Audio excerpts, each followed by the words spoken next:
Muita gente nem imagina, mas Porto Alegre se tornou uma capital de vinícolas urbanas. Isso mesmo, tem uma turma aí fazendo vinho em plena metrópole, inclusive no centro histórico. E pode acreditar, viu, PG? É vinho de altíssima qualidade. É sobre esse assunto que a gente conversa hoje no Perimetral Podcast. O que tu achou dessa conversa, hein? Pois eu achei sensacional. Tu sabia que tinha vinícola urbana? Eu sabia porque eu tenho lido algumas reportagens recentes sobre vinícolas dentro de Porto Alegre que, pelo que eu entendi, a gente vai entender melhor hoje, compram uvas de fora, né? Não tem necessariamente parreirais aqui. Não sei se é isso. Mas tem um aspecto que tem me chamado muito a atenção também, é que esse ambiente, esse mundo dos vinhos, embora seja antiga essa ideia de adorar vinho, de gente que é apaixonada por vinho, eu conheço muitas pessoas, o vinho daqui, o vinho gaúcho, agora a gente vai falar especificamente do vinho de Porto Alegre, que é uma novidade, me parece, mas consumir o vinho gaúcho como algo de alta qualidade, como algo bom, sem preconceito, né, como algo que as pessoas realmente têm tesão mesmo em degustar um vinho daqui, isso me parece algo relativamente novo. Né? Nos anos atrás, quando eu era criança, a impressão que eu tinha é de que o vinho gaúcho era meio que tratado como algo de segunda linha. Acho que não é mais assim, mas nossos convidados vão nos ajudar a esclarecer se de fato a minha percepção está correta ou não. Porto Alegre nessa história, e para isso a gente tem dois convidados aqui que entendem tudo desse assunto. Ruiz Gastaldo, quer dizer, Eduardo Gastaldo, da vinícola Ruiz Gastaldo. Já tô te chamando o nome da vinícola para tu ver que... Perfeito. Muito obrigado por ter vindo, aceitado esse convite. Uma alegria estar aqui com vocês. Obrigado, Eduardo. Contar um pouquinho da nossa história, contar um pouquinho do que é vinícola urbana e esse movimento tão bonito que está acontecendo na nossa cidade. E aqui na minha frente a Lúcia Porto, jornalista, sommelier, sabe tudo de vinho e é a fundadora da plataforma Brasil de Vinhos, que é uma plataforma, PG, que tem aí nos sites, na internet, que traz 300 vinícolas brasileiras, inclusive as vinícolas de Porto Alegre estão ali no mapa, né? Tu consegue ver o endereço, telefone, todos os dados. Obrigado por ter vindo, Lúcia. Que isso, eu que agradeço. Primeiro, só vou te fazer uma correção. Sabe tudo não, né? Porque ninguém sabe tudo de vinho. Quando a gente acha que sabe alguma coisa, a gente descobre outra e outra e outra. Então, é um eterno aprendizado, né, Eduardo? Total. Lúcia e Eduardo, primeiro faz sentido isso que eu disse de que as vinícolas urbanas, elas se caracterizam por não ter necessariamente produção de uva. Esse é o ponto, PG. Então, contextualizando, né? O vinho acompanha a humanidade por milênios, né? Claro. Se a gente vai pegar diferentes civilizações, impérios, né? Vai pegar a civilização grega, Império Romano, vai pegar egípcios, tem vinho envolvido, né? Na Bíblia fala que Noé saiu da arca e plantou uma vinha, né? Então acompanha a história do homem. E você vai pegar as grandes navegações, sempre tinha vinho a bordo, e no caso dos imigrantes que vieram, né? Para o Rio Grande do Sul, especificamente, traziam mudas. Imagina sair da terra natal, para onde eu vou, vai ter vinho. Então é uma forma de remeter a origem deles. Se sentir em casa em outro lugar, né? Perfeito. Então o vinho tem esse poder. Então, se a gente vai pegar até a Revolução Industrial, era muito comum ter as vinícolas, na verdade os vinhedos nas cidades, né? E a partir da Revolução Industrial isso começa a mudar um pouco de configuração, porque as cidades vão crescendo, né? O valor do metro quadrado também, e os vinhedos vão sendo empurrados naturalmente para a zona rural. Isso aconteceu em todo o mundo, né? Se a gente vai pegar Nova York tinha vinícolas e acabou não tendo mais. São poucas os grandes metrópoles que têm ainda a vinícola tradicional, que tem o vinhedo do lado da vinícola, tá? Então, por exemplo, em Paris, em Montmartre, tem uma vinícola tradicional, mas é uma exceção, né? O que é a vinícola urbana? A primeira expressão se dá na década de 80, na Califórnia. Um produtor que era um apaixonado, na verdade, antes de ser produtor, ele era um apaixonado por uva, por vinho, e era amigo de produtores rurais. E ele queria fazer o vinho dele e conversando com eles, olha, se me fornecem uva, tá, mas você vai fazer aonde? Não, vou fazer nas minhas instalações. Foi isso que ele fez. Colheu as uvas na zona rural, levou para a metrópole, em Berkeley, e lá vinificou e fez um sucesso incrível, e essa vinícola existe até hoje. Se chama Edmund St. John. Tem bastante... É uma vinícola com bastante reputação, os vinhos são maravilhosos, eu indico vocês conhecerem e também fazerem a visita, tá? E esse conceito alastrou, então, nos Estados Unidos de uma costa a outra, né? Então não só na Califórnia, mas se a gente vai pegar, indo, né, Chicago, Flórida, em Nova York, Até todas. no Texas tem, né? Texas, eu estive agora em janeiro no Texas e fui a Austin. Lá tem uma vinícola urbana sensacional, amei a experiência que eu tive com eles. Tomei um excelente Touriga Nacional, que particularmente não é uma uva que me interessa tanto, mas eu fiquei impressionado no Texas, no deserto do Texas, uvas colhidas no Texas e vinificada lá. Então, só para não perder aqui a questão de como se espraiou a ideia, na última década, esse movimento ganha o mundo, tá? Então, na Europa, Paris, Londres, Barcelona, Lisboa, entre outras, né? Tem vinícolas urbanas nesse mesmo conceito. Depois Austrália, México, até que esse movimento chega ao Brasil. A data que se tem é 2019, da primeira vinícola urbana aqui brasileira. Que é onde? Em Porto Alegre. No bairro Chácara das Pedras, conhecida como Ruiz Gastaldo. Né? Conhecida como minha. Conhecida como dele, né? É a primeira. Sim, Agora, sim. que espetáculo. Sim. E em São Paulo, por exemplo, que é uma cidade enorme, tem quantas vinícolas urbanas? São Paulo tem vinícolas urbanas São também. duas registradas, registradas, são duas. Pô, uma duas? que se Nós chama temos vinícola 5. urbana. Sim. Então, Nós Por temos isso 5 que São é a Paulo, capital duas. da vinícola Por urbana. isso que nós somos Por isso que a a gente é capital das capital vinícolas hoje. urbanas. Que loucura. Tá, mas Legal. explica assim, Eduardo, o cara resolve fazer vinho em casa. Como é que é isso? Porque compra os tonéis, compra os barris, bota lá na garagem? Como é que começam essas vinícolas urbanas? Ju, então assim, muito antes de ser um produtor, eu sou um apreciador, amo vinho, tomo vinho há mais de 20 anos e tenho me dedicado a conhecer, né? Então estou sempre explorando novos produtores, novas regiões, conhecendo para abrir meu repertório e ter um melhor conhecimento de técnicas, enfim. O meu sonho, né, era poder produzir o meu próprio vinho, né, para tomar com a minha família e com meus amigos. Ponto final. A ideia não tinha ideia de ter vinícola, era uma coisa totalmente fora da minha realidade. Não tinha pretensão comercial. Não tinha pretensão. Uhum. Perfeito. E aí, para vocês terem uma ideia, a primeira vinificação sequer tinha um tanque de fermentação. Eu comprei uma caixa d'água Tigre, 500 Sério? litros.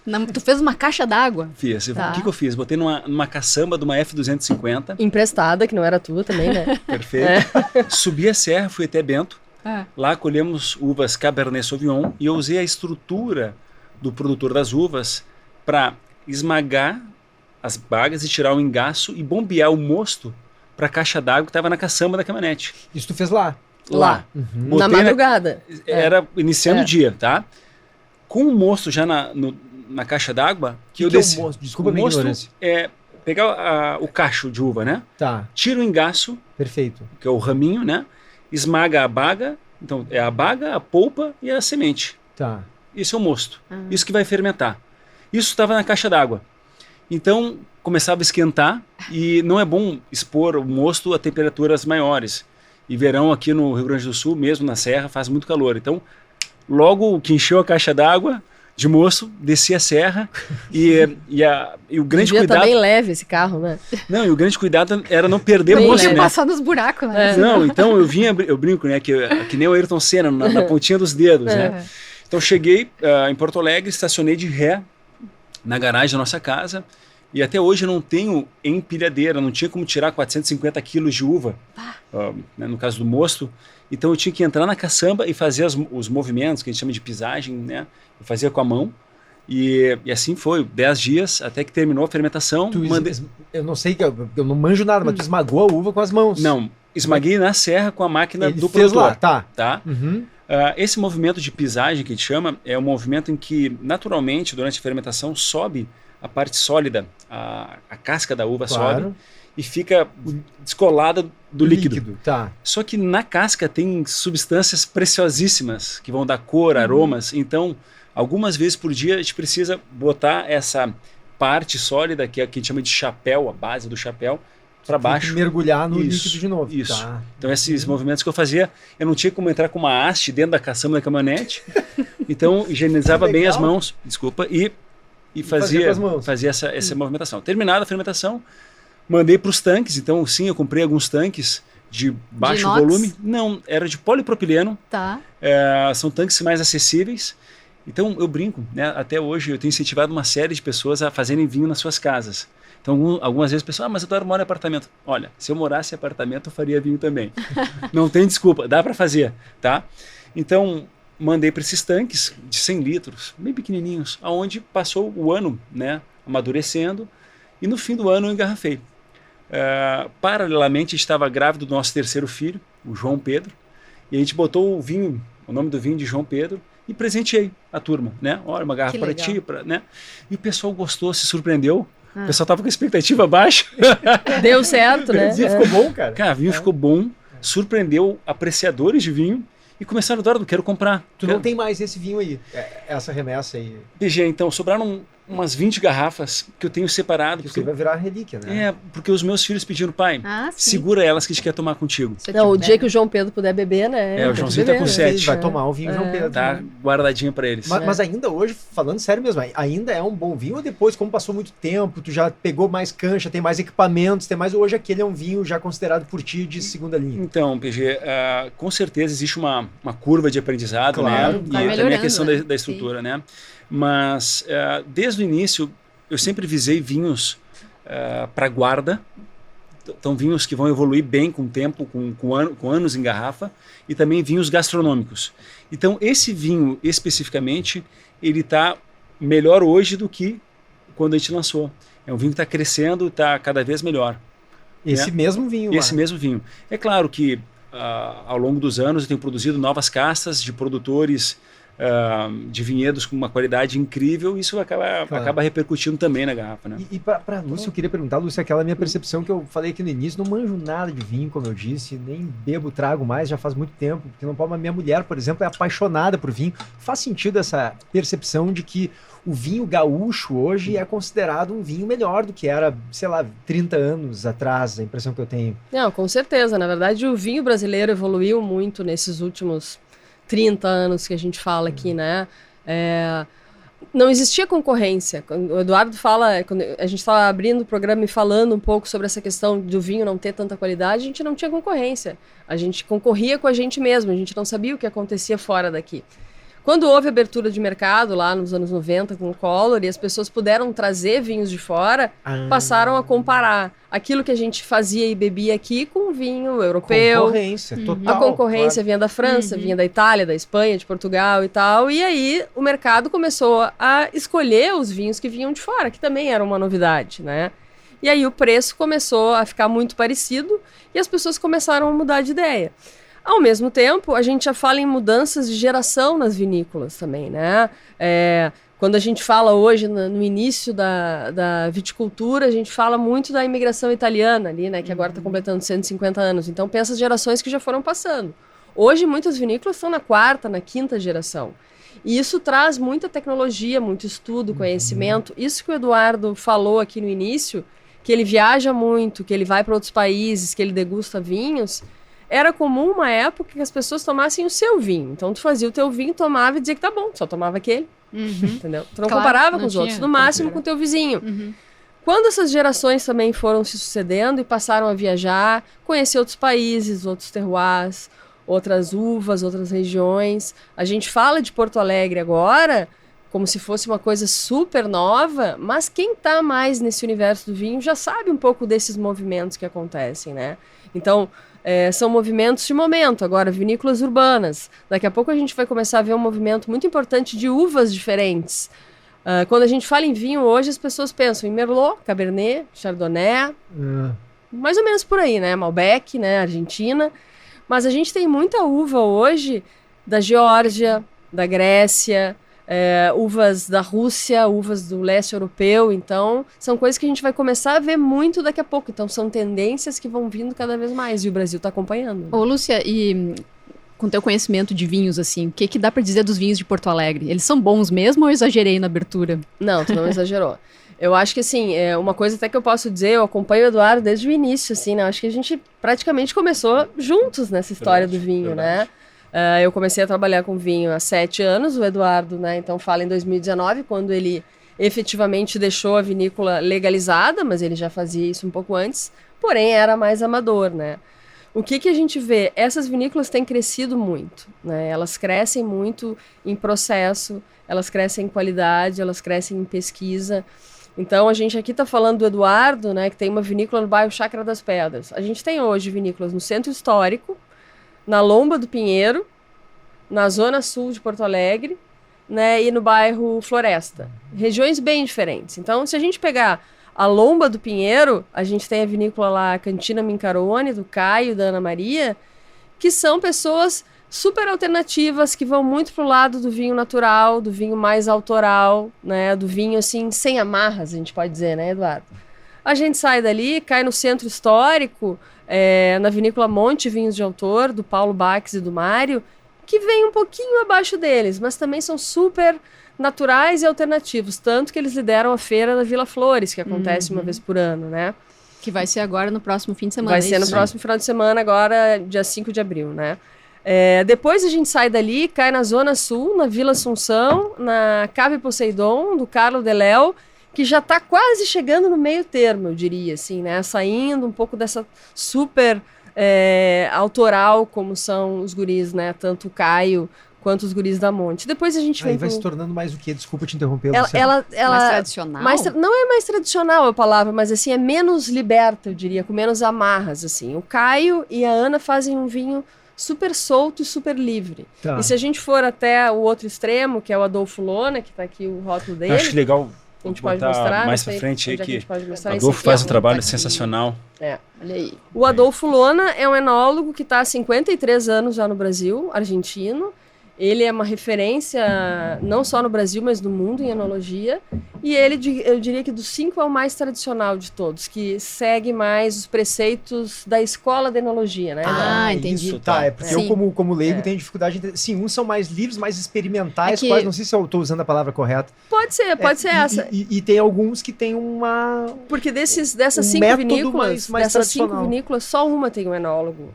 Tradicional, que é o Adolfo Lona. Perfeito. Pergunta para o Eduardo qual é a formação dele, qual é a profissão dele. Eu sou engenheiro de formação, né? Tenho especialização em administração e sou um autodidata, né? No que se refere à enologia.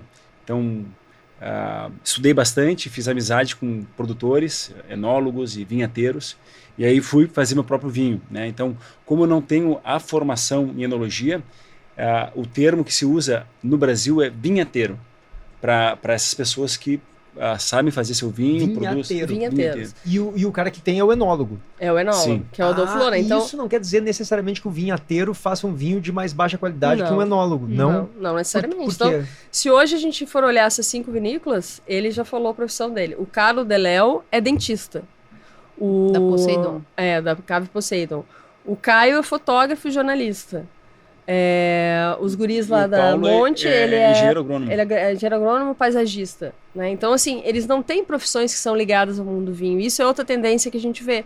E é interessante dar uma diversidade por sabores. Eu imagino. Então, assim, algo muito legal que está acontecendo em Porto Alegre, né? Que são 5 produtores com backgrounds diferentes, com propostas diferentes e que permitem o público, né? Os apreciadores de vinho a irem às suas instalações e ter essa experiência de conhecer vinhos produzidos em Porto Alegre, onde eles vão ter contato com a alma, né, que a pessoa que se encarrega da produção está ali perto. Então é muito comum a gente, não só na Serra Gaúcha, Campanha, a gente vai nas vinícolas, mas são vinícolas muito grandes, então dificilmente alguém que está à frente da produção mesmo, ou o proprietário vai te receber. E aqui em Porto Alegre, essas pessoas que realmente vivem, né, são os apaixonados, vão estar esperando vocês para poder apresentar, né, as suas produções. Ô Eduardo, e no caso da tua vinícola, da tua história familiar, teu bisavô já tinha uma história com vinho em Porto Alegre, né? Inclusive tem aqui, ó, vamos ver, um vinho que eu queria que tu falasse dele também para quem está nos vendo, nos ouvindo, Januário Greco. Pega aí, pode pegar. Perfeito. Então, Ju... Como é que é? Porque, na verdade, teu bisavô já fazia vinho na Avenida Independência, é isso? Então, essa parte da história eu vinha saber depois que eu comecei a vinificar. Ah, tá? Sério? Mas ele tem uma história sensacional com Porto Alegre, tá? Ele veio de uma cidadezinha ao sul da Itália, chamada Castellabate, e os Greco eram vizinhos dos Matarazzo. Vieram junto para o Brasil, os Matarazzo ficaram em São Paulo, e os Greco vieram para cá. E meu bisavô prosperou sendo representante dos Matarazzo. Na virada do século XIX para o XX, Porto Alegre ainda não tinha luz, Porto Alegre só foi ter luz em 1908, então o produto que ele mais vendia era banha enlatada. A banha servia não só para cozinha, mas também para armazenar alimentos, medicamentos, né? E com esse progresso ele trouxe uma série de inovações para Porto Alegre. primeiro carro, em 1906, que tem uma história sensacional. Na época não tinha concessionária, né? Então se encomendava o carro e o carro chegou em Porto Alegre, no porto, em caixas. E nunca ninguém tinha visto um carro aqui. Meu bisavô era um comerciante, não sabia nem pegar na ferramenta, né? Como é que eu vou montar esse carro? E ficou sabendo que tinha um outro italiano que veio tentar a vida aqui e que tinha sido motorista na Itália, né? E chegou aqui, não tinha carro para dirigir, não conseguiu se colocar e teve que roubar para comer e foi preso. Estava na casa de correção. Meu bisavô conseguiu uma liberação para mandar as caixas para o presídio. Então, o primeiro carro de Porto Alegre foi montado no presídio. Essa história é muito boa. Sensacional. E aqui, esse carro é o que está no rótulo. Deixa eu mostrar aqui para vocês.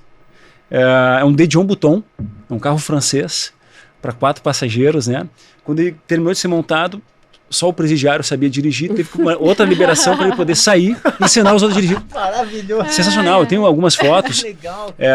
do carro passando entre as carroças, né? Todo mundo olhando, porque chama atenção, né? E esse vinho faz menção a essa situação, a essa Sim, ocasião. sim. Que maravilha. Sim. Cara, tem uma outra coisa também que eu fico pensando enquanto vocês falam, que é o seguinte: o cara que produz essas veículas que são mais tradicionais do Rio Grande do Sul, por exemplo, Garibaldi, ou lá em Bento, as uvas dele estão ali em volta dele. As uvas são no de quintal, Garibaldi, no quintal dele. é. Aqui não. Então aqui o Eduardo, eu tô falando aqui como leigo, me Tu corrija. tem liberdade para o cara criar, compra né? uva de onde quiser, né?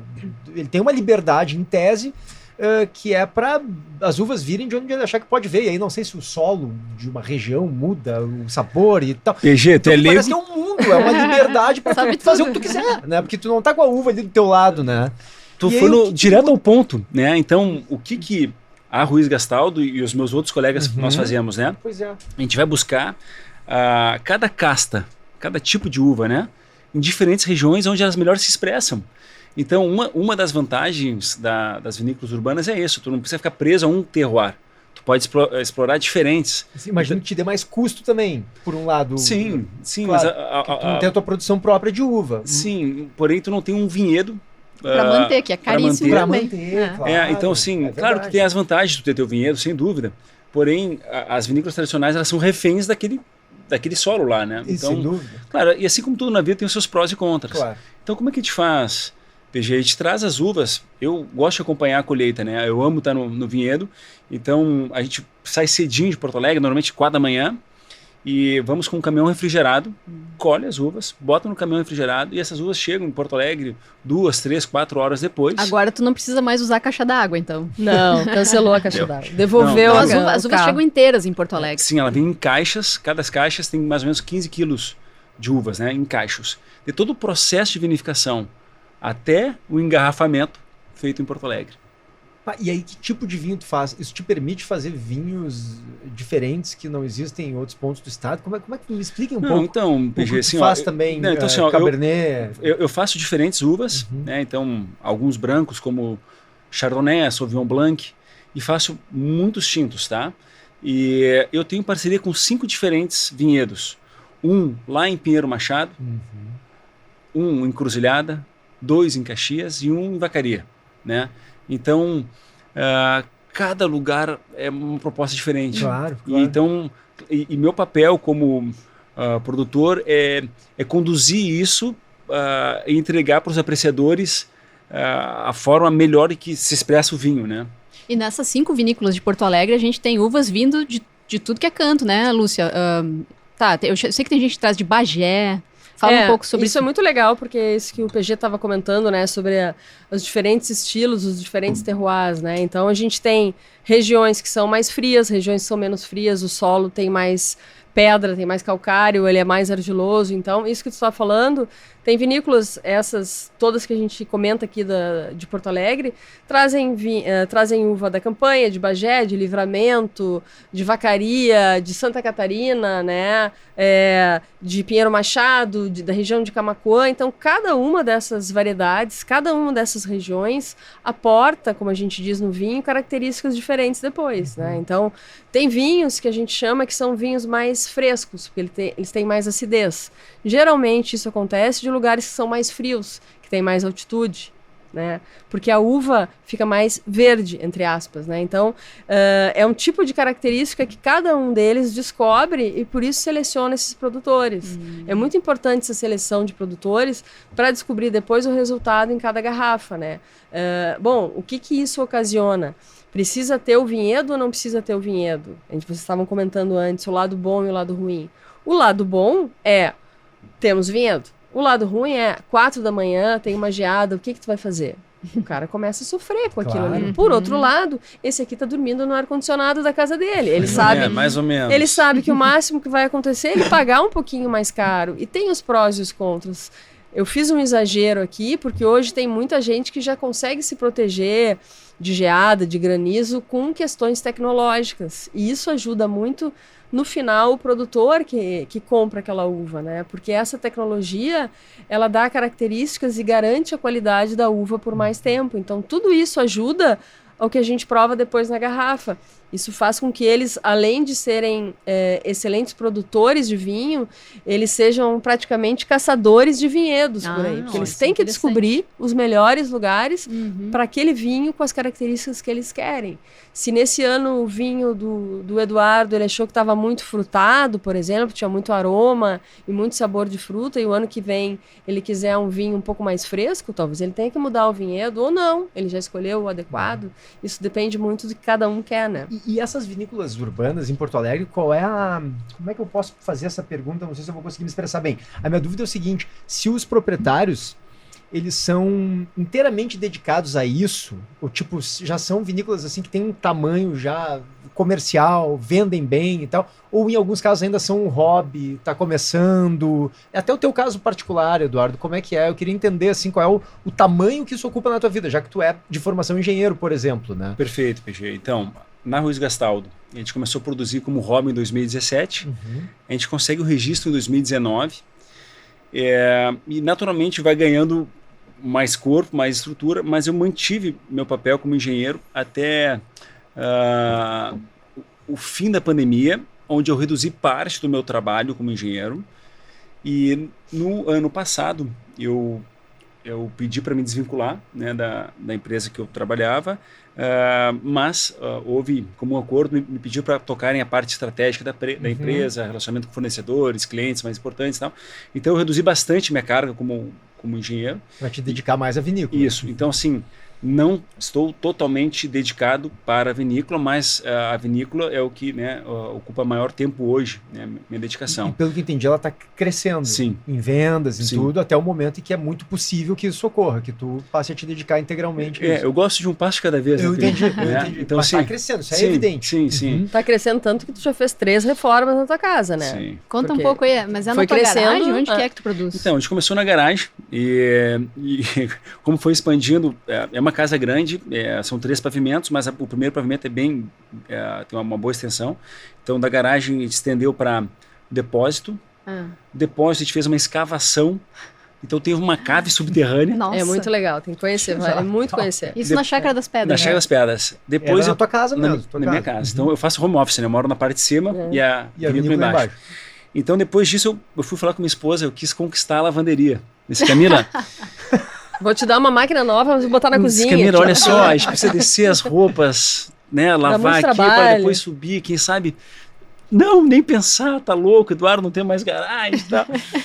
Bom, depois de alguns meses, alguns jantares, algumas saidinhas, consegui convencê-la, né? Custou cara essa reforma. Nossa, então eu consegui botar a lavanderia no andar dos quartos, que é no último andar da casa, e consegui conquistar a lavanderia e também uma outra dependência. Então hoje todo o primeiro andar da casa é vinícola, é uma área bem legal, bem expressiva, onde a gente recebe durante o ano muitas confrarias, degustações, né? Um espaço que se volta para os apreciadores, né? Na safra, esse mesmo espaço é onde a gente recebe as uvas, né? Onde começa a produção, então a gente brinca que tem uma chave, né? Safra e entre safra. Então é uma vinícola que se adapta ao momento, né? E tu tá alugando uma garagem na vizinhança para guardar teu carro, né? Porque o carro não mora na garagem há anos. Essa aí foi uma outra adaptação, né? É uma casa de esquina. Eu tive que, na parte da frente da casa, a gente abriu um espaço, então, onde estão os carros. Né? Que legal. A gente vai adaptando. Mas essa questão do Eduardo é mais ou menos assim que tu tem visto, Luciano, nos outros... Na verdade... Outros, como é que chama? Vinhatistas? Vinheteiros. Na verdade, das 5, uma profissionalmente funciona comercialmente como um negócio único, que é o Adolfo Lona, né? O Adolfo claro. Lona. O Adolfo Lona, que ele tá há 52, 53 anos no Brasil e sempre foi enólogo, produtor, né? Trabalhava em grandes empresas, né? E resolveu fazer o projeto dele. Por que a primeira vinícola de Porto Alegre não é a dele, sim a do Eduardo? Porque o Eduardo foi mais ágil, mais rápido. Porque ele atuava em outras vinícolas. Ele atuava em claro, ele tinha a vinícola dele em Garibaldi, né? Perfeito. Ele tinha sede lá. E quando ele ficou sabendo do que eu estava fazendo aqui, ele disse, Eduardo, muito legal o que tá fazendo, gostei da ideia. Vou fazer. Também Veio pra cá. E quando ele veio pra cá, eu achei sensacional, porque o Adolfo, pessoal, quem é apreciador de vinho, quem gosta de vinho, para tudo. Espumantes, Sim, ó, não, só ele já é demais. Imagina a história dele. Ele se formou enólogo em Mendoza, tinha 22, 23 anos, e aí a Martini Rosso, aqui no Brasil, contratou ele. E disse, olha, tem uma condição, só vem pra cá se estiver casado. Imagina um argentininho, jovenzinho, chegar no Brasil, né? Deram essa imposição, ele casou com a Silvia, vieram ao Brasil e tem uma história linda aqui. Tudo que ele fez, ele foi fundamental, né, para o que o Brasil é hoje. Então, quem é apreciador de vinho para tudo, vai até o Adolfo.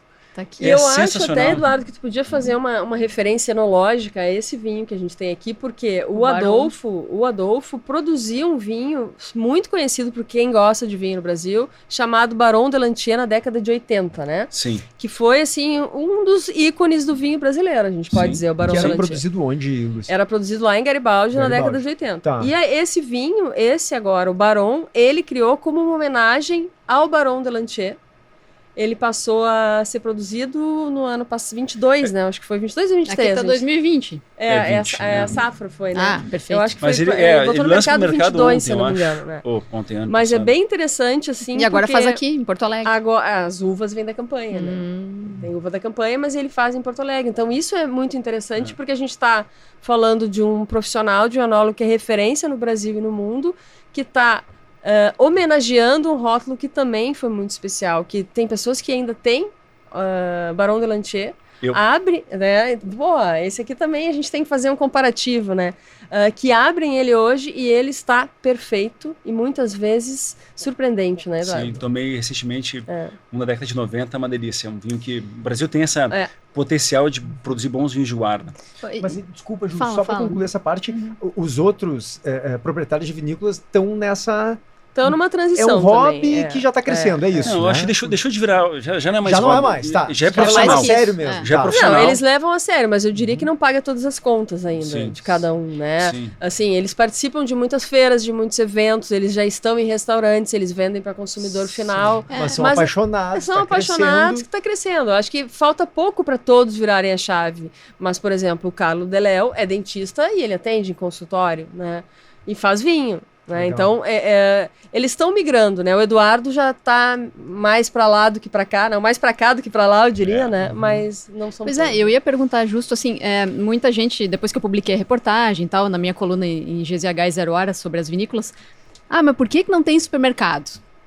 E aí, vai chegar um dia que a gente vai conseguir comprar esses vinhos maravilhosos, feitos em Porto Alegre, no super, no Zafari, sei lá? Vamos falar de distribuição e preço agora, Eduardo. Então, Ju, daí, claro, tem que ver cada uma das vinícolas, né? Entre as 5, o Adolfo é o que mais produz, está produzindo em torno de 40 mil garrafas ano. Ele tem... atende muitos restaurantes no Rio de Janeiro, Nordeste.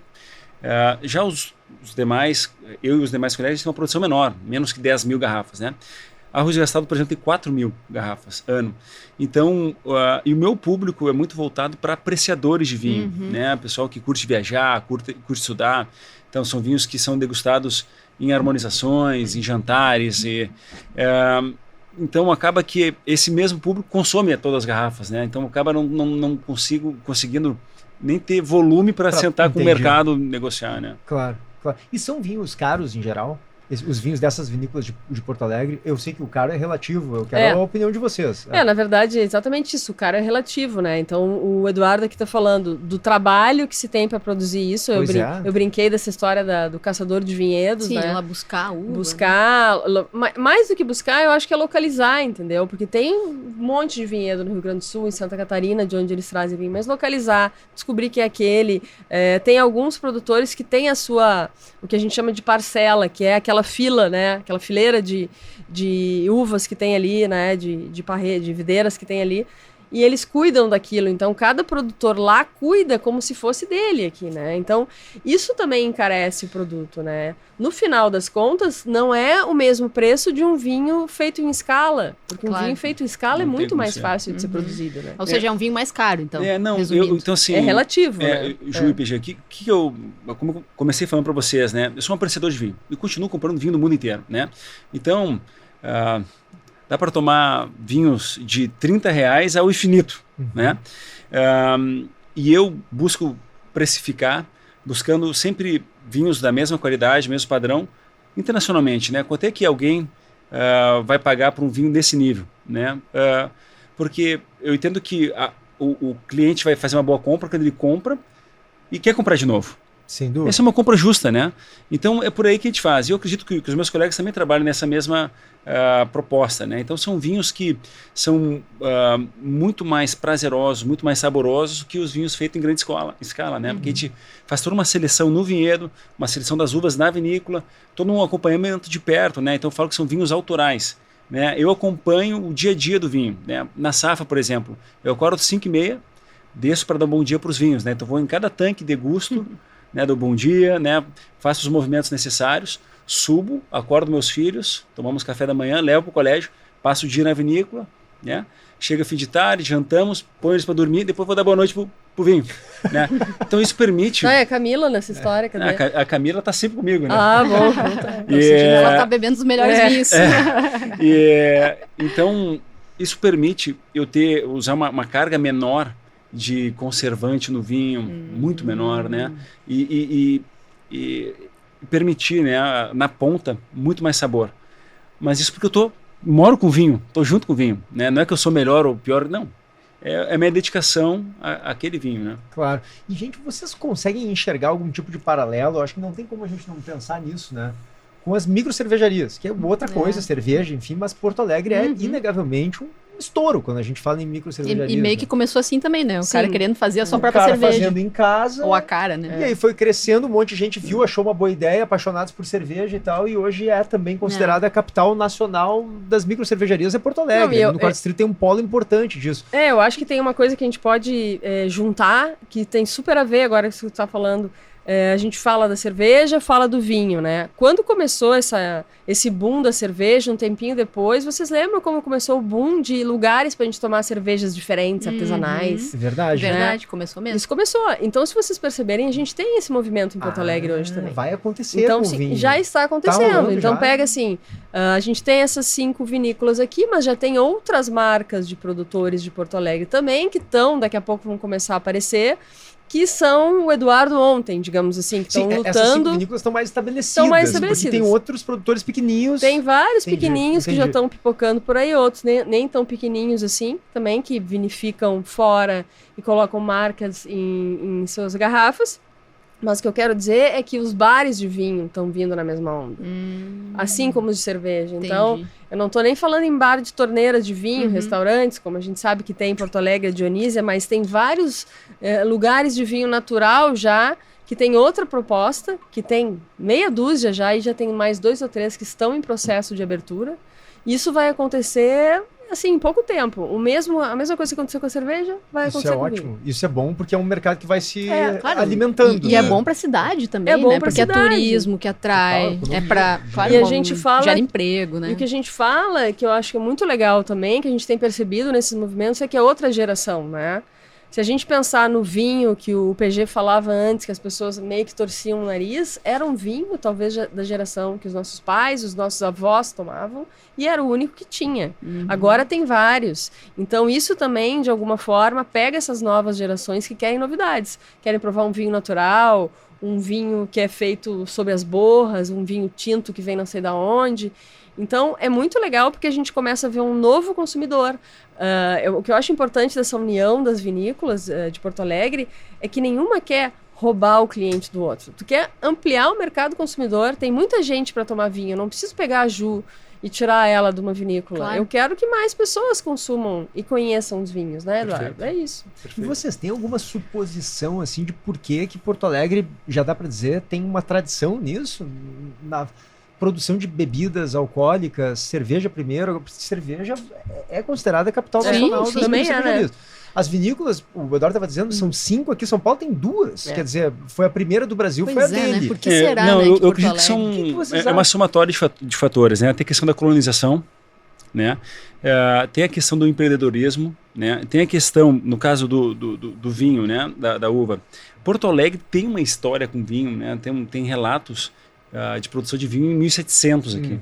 Né? Século passado tinha muitos vinhedos, principalmente na região da Vila Nova. Né? Então tem esse histórico. Isso está na cultura da população. Sim. E um outro fator que eu acho, no nosso caso aqui, preponderante é que nós, como capital do estado, nós estamos próximos a maravilhosos vinhedos. Né? Diferente de quem está... Por exemplo, Cuiabá, né?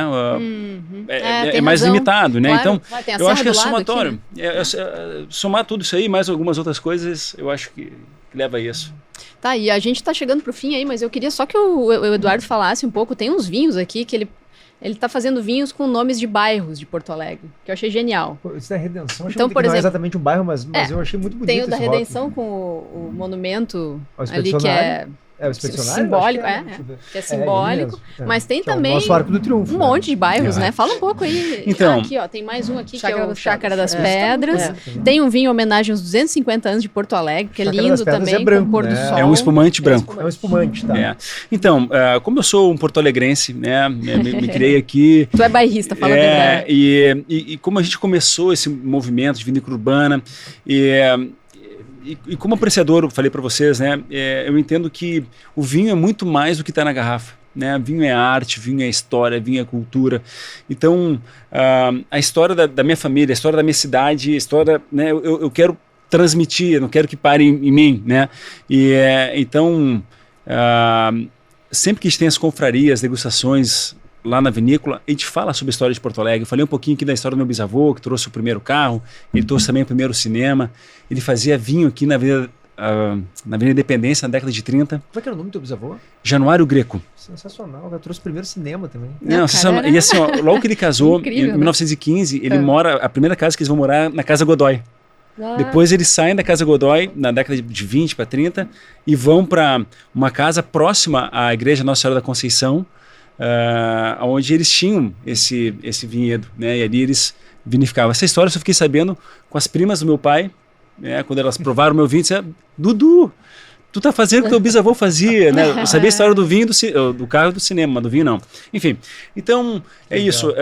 Nos rótulos são fotos ou pinturas de artistas porto-alegrenses que vão para o Brasil afora, né? A gente tem muitos clientes no Rio, São Paulo, e todos eles querem saber por que tu usou, né? Qual o objetivo aqui?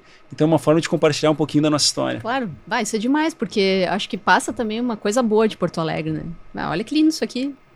O cara já quer vir para a cidade. Quem compra esse vinho aqui lá no Rio, sei lá, São Paulo, já quer vir aqui conhecer. Exato. Não é? E tu sabe que tem tido um movimento muito legal de apreciadores de vinho que vêm para a Serra ou para a campanha e tem dedicado um tempo para ficar aqui nas vinícolas de Porto Alegre. É mesmo, né? Então, por exemplo, já 3 vezes a gente recebeu um grupo da Associação Brasileira de Sommelier do Rio de Janeiro. O pessoal para no aeroporto, pega o ônibus, passa na vinícola, depois vai para a Serra ou vai para outra vinícola, né? Exatamente. E então a gente tem convidado os apreciadores de vinho de todo o Brasil, né? Tá vindo para o sul, tá indo para a Serra. Separa 1, 2 dias a mais em Porto Alegre e vem curtir as maravilhas que nós temos aqui, né? Então, não só das vinícolas, mas a gente tem a gastronomia quente, latejando, né? E tem vários pontos a serem conhecidos, explorados. Então, é tudo isso que a gente fala. Verdade. Lúcia, para encerrar, como é que as pessoas que estão nos vendo, nos ouvindo, encontram esses vinhos? O que elas fazem para chegar nesses produtores? Como é que agendar um horário para conhecer? Precisa agendar, não é só chegar, né? Como é que funciona isso? Na verdade, assim, cada uma das vinícolas tem seus horários diferentes de funcionamento, tem a estrutura para receber, alguns têm uma estrutura externa, alguns têm estrutura interna, todos eles têm vários tipos de degustações. Eu sugiro sempre que cada um procure direto as vinícolas ou pode, legislando em causa própria, que pode procurar no Brasil de Vinhos. brasildevinhos.com.br. Todas essas vinícolas urbanas estão lá, é só colocar o nome delas que já chega nelas, chega no Instagram, telefone de contato. O nosso Instagram também é @Brasil de Vinhos, localiza, eles estão todos lá e estão sempre mostrando alguma coisa. Fizemos um encontro com eles não faz muito tempo no Instituto Ling também. Foi um sucesso. Foi muito bacana, foi um sucesso. Já tem a data do próximo, não? Pois então, amanhã temos uma reunião sobre isso, inclusive, né? Então talvez tenhamos novidades aí nos próximos tempos, mas acho que é importante a gente dizer assim, a gente está falando de Porto Alegre, né? Só para finalizar, que não só Porto Alegre, mas a região metropolitana está crescendo muito com vinícolas. Então, por exemplo, hoje em Viamão a gente tem pelo menos 3 vinícolas.